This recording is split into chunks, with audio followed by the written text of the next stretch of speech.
Hello? Closed, sorry. For how long? 24 hours. Here's a coupon for hot dogs. I'm out of here, kids. You guys want some tickets? Sure. You getting some nerds with your tickets, nerd? What if I tell you to fuck off? You know who I am? Hey.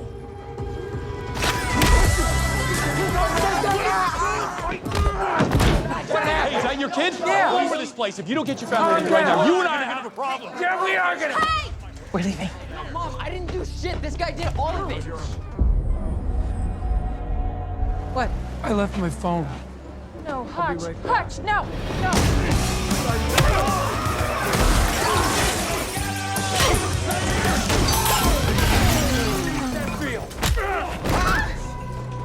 Dad. I'm just trying to gather some information. You serious? A man sits in an interrogation room, his face bruised, his body marked with wounds.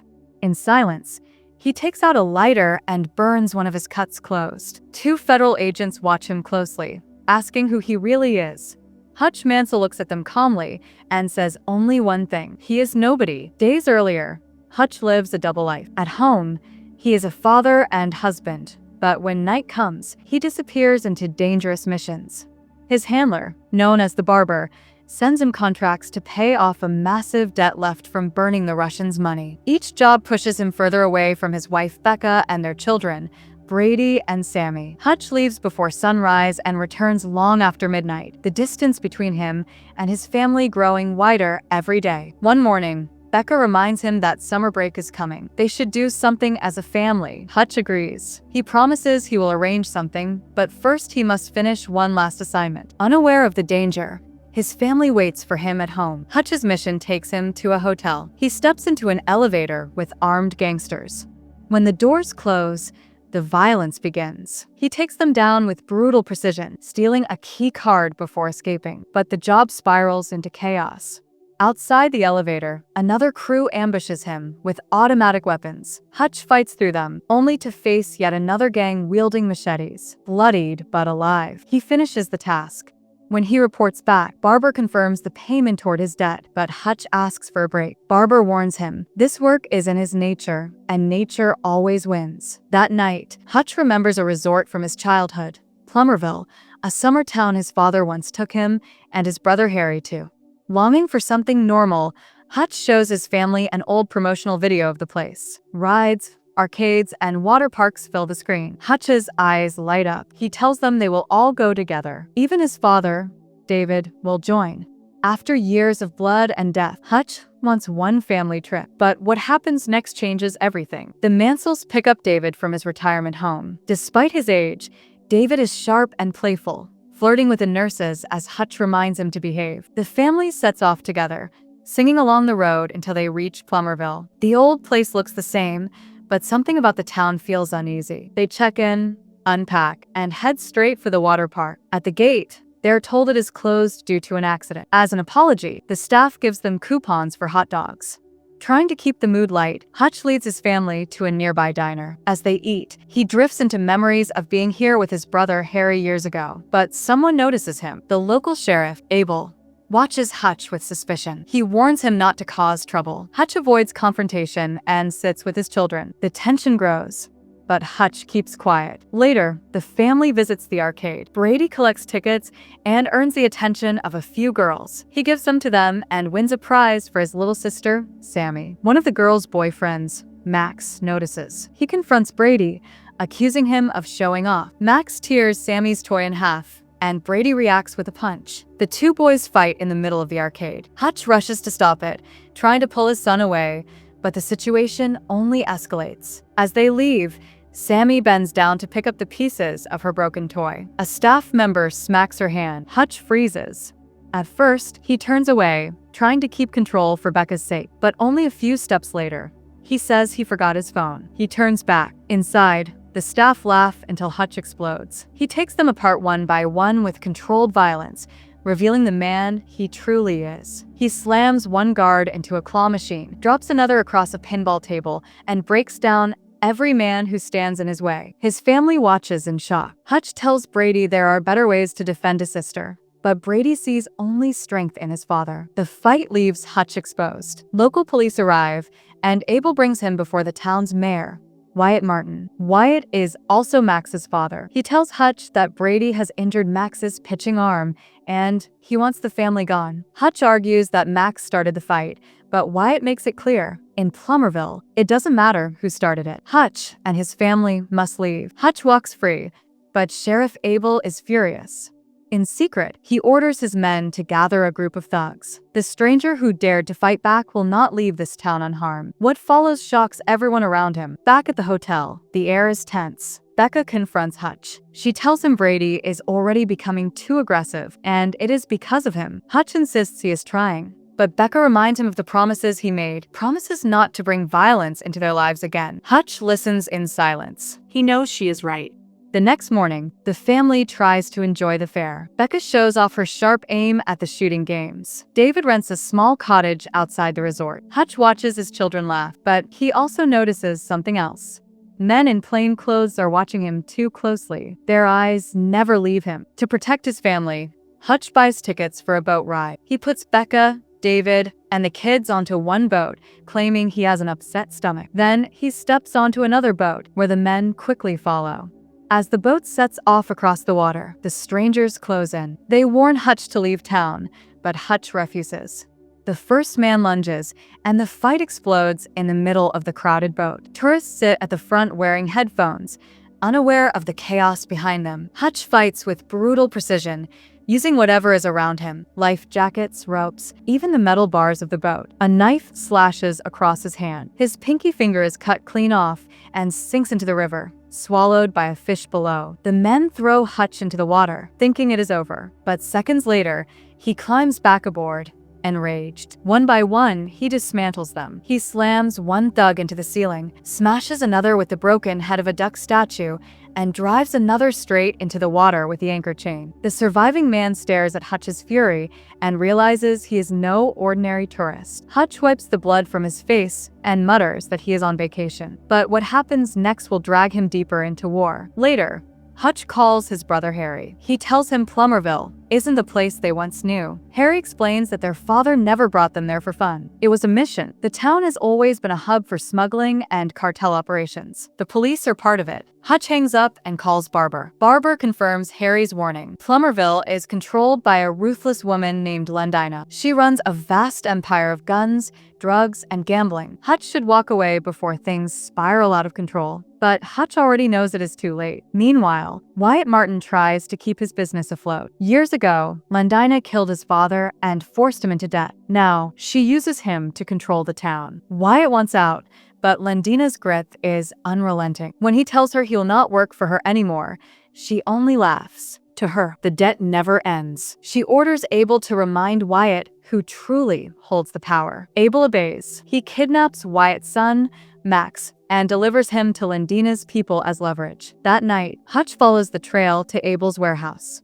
Inside, he finds stacks of cash prepared for Lendina. Hutch pours gasoline over the money and strikes a lighter. He warns Abel that if anything happens to his family, the fortune will go up in flames. Abel hesitates, but when Hutch threatens to burn everything, he relents. Hutch turns to leave, but then he sees Max, bound and terrified. Hutch forces himself to walk away, knowing that saving Max means war, but his conscience will not let him leave. Minutes later, he storms back in. Gunfire erupts. Hutch tears through Abel's men in a frenzy, fighting with whatever is at hand. One man tries to kill him with a saw, but Hutch turns the blade against him, driving his head down onto the teeth. Sparks fly, flames spread, and the warehouse begins to burn. Hutch frees Max and drags him out as the building explodes behind them.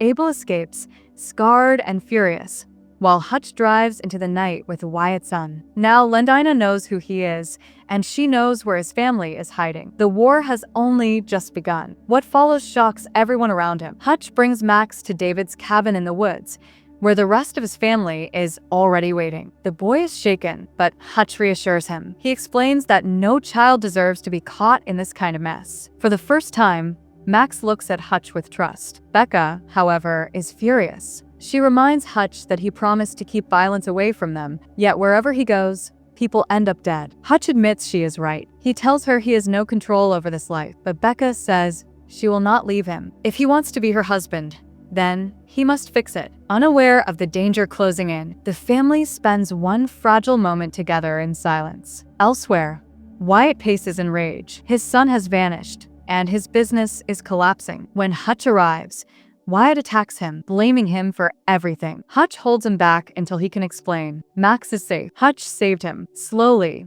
Wyatt's anger fades. He pours a drink and admits the truth. Years ago, his father built Plummerville by taking a loan from Lendina. When the debt grew too heavy, she killed him and forced Wyatt to inherit it. Every deal, every shipment, every crime has been under her control. Wyatt hates her, but he cannot escape. Hutch tells him they must stand together. Wyatt nods, finally seeing no other way. Meanwhile, Abel faces Lendina after the destruction of the warehouse. His face is burned, his men destroyed. Lendina listens in silence, then orders him to gather more soldiers. The war against Hutch Mansell has begun, but what happens next changes everything. Back at the cabin, Hutch meets with his father David.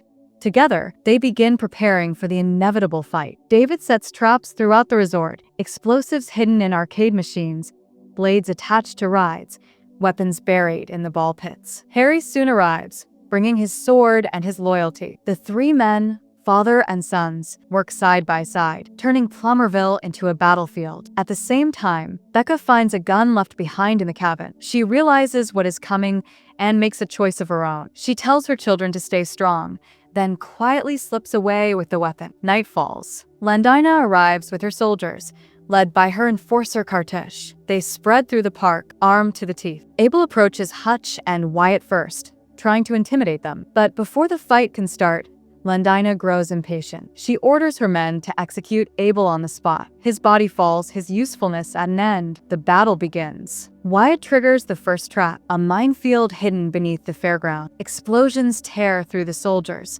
scattering the rest. Hutch, Wyatt, David, and Harry lead the defense, unleashing every weapon they have prepared. Grenades swing from the rides, bullets rain down from the rooftops, and the once bright amusement park becomes a war zone. But what follows shocks everyone around them. Gunfire erupts across the theme park as Lendina's soldiers push forward. Hutch moves through the chaos with ruthless precision. In the mirror maze, his enemies can't tell reflection from reality. Hutch plants explosives behind a glass and detonates them, shattering mirrors and men alike. Wyatt lures another group into the ball pit, where hidden landmines wait. The soldiers sink into the foam, only for the ground to erupt beneath them. He tries to push further, but is struck in the leg by a bullet. Bleeding, he crawls for cover while more enemies close in. David takes position on high ground, with a machine gun braced against his shoulder. He sprays down wave after wave. His age shows in his body, but his aim is steady, cutting down the enemy ranks. Meanwhile, Hutch's brother Harry stalks through the shadows. He wields his sword with brutal efficiency, slicing down thugs in silence. When Kartush, Lendina's top enforcer, confronts him, the two clash in a vicious duel. Steel meets steel until Harry breaks his blade, slices his gun apart, and finally decapitates him. At the family's cabin, the second strike team arrives. Becca stays hidden at first, but Brady is forced to fight when one intruder finds them. The boy tackles the man, choking him out with his bare arms. Harry bursts in moments later, proud of the boy's courage. Max keeps Sammy safe in the corner, proving he too is stronger than his father believed. Back in the park, Hutch fights through another wave before he finally comes face to face with Lendina. She is cold, calm, and merciless. Two of her personal guards overwhelm Hutch, slamming him to the ground. Lendina approaches, knife in hand, and slashes his face again and again. She whispers that now he will lose everything. Then she orders her guards to finish him. But before the blades can fall, gunfire rings out. Wyatt, despite his wound, shoots both guards. Furious, Lendina throws a knife into his chest, dropping him to the ground. She straddles Hutch, pressing the blade to his throat. A dart slams into her shoulder. Lendina stumbles back, screaming. Becca steps out of the shadows, holding the rifle she took from the cabin. She fires again, the dart driving into Lendina's eye. The woman staggers, blinded, but refuses to fall. More soldiers rush in, the last of her army. David shouts a warning. Then, he triggers the final trap. Explosives hidden across the park ignite at once. Fire tears through the rides, the booths, the games. consuming everything in flames. Hutch grabs Becca's hand. Together, they dive into the pool as the inferno roars above them. Underwater, in the brief silence, Becca pulls him close. For a moment, they are just husband and wife again. Above them, the park collapses.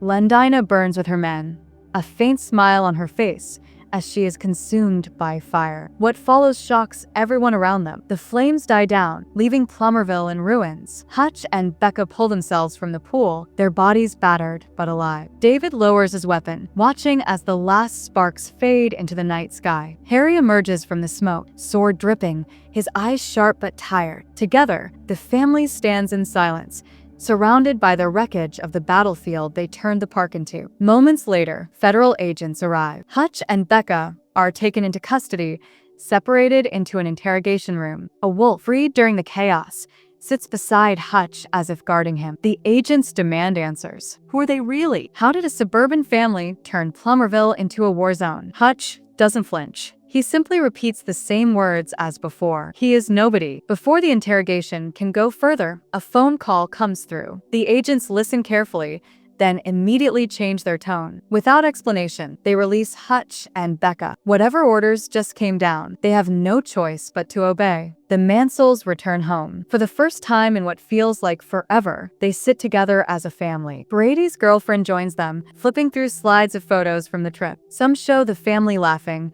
others show quiet moments, and a few even include Wyatt and Max, now bonded to them by fire and blood. Becca leans against Hutch, the distance between them gone. Sammy smiles wide, clutching a new toy in her hands. Brady watches his father with pride, though Hutch reminds him silently to be better than he ever was. Hutch sits back, watching them all. For once, there are no threats, no missions, no violence creeping into the night, just peace, fragile but real. The slideshow continues, light flickering across the room, as Hutch Mansell finally allows himself to smile. But what happens next changes everything.